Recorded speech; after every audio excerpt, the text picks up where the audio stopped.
ini, bahan digital dapat meningkatkan kualiti pendidikan untuk memudahkan akses pembelajaran. Oleh itu, perbincangan ini akan mengupaskan tentang topik ini.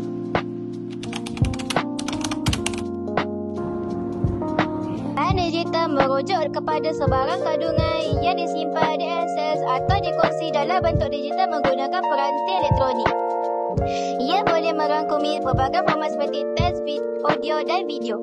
Secara mudahnya, bahan digital ialah sebarang bentuk kandungan yang tidak wujud dalam bentuk fizikal, tetapi ia boleh diakses melalui peranti elektronik seperti komputer, telefon pintar dan tablet. Itu saja.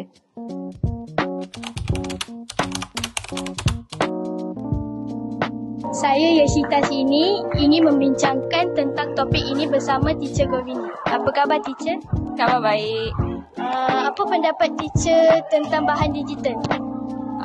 Pada pendapat saya rasa bahan digital ni memang bermanfaat. Sebab dia mula-mula dia boleh dikemaskini dengan cepat, dia boleh mudah dikongsi. So dia memang relevan dalam aspek pendidikan, penghiburan, and also pekerjaan juga.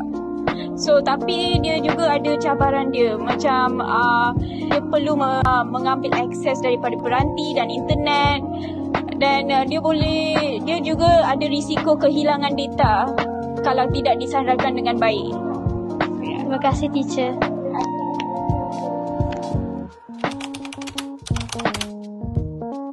Pada hari ini, saya Nur Kasih Kalisha ingin membincangkan tentang topik ini bersama Alina Afina dari 3 Amber. Okey Alina, apakah bahan digital yang anda selalu digunakan?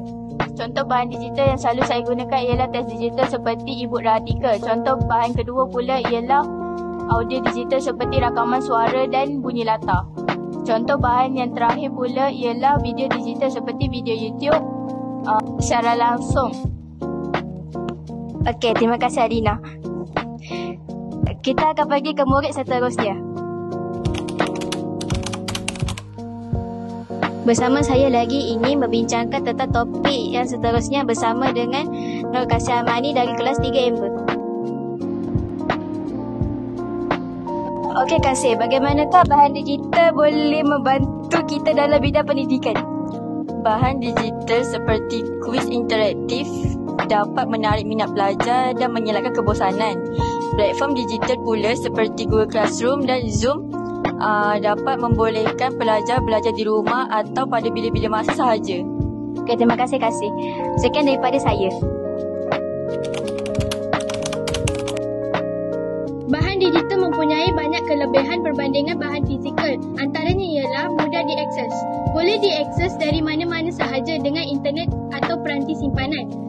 Penghematan ruang, tidak memerlukan ruang fizikal seperti buku atau dokumen bercetak.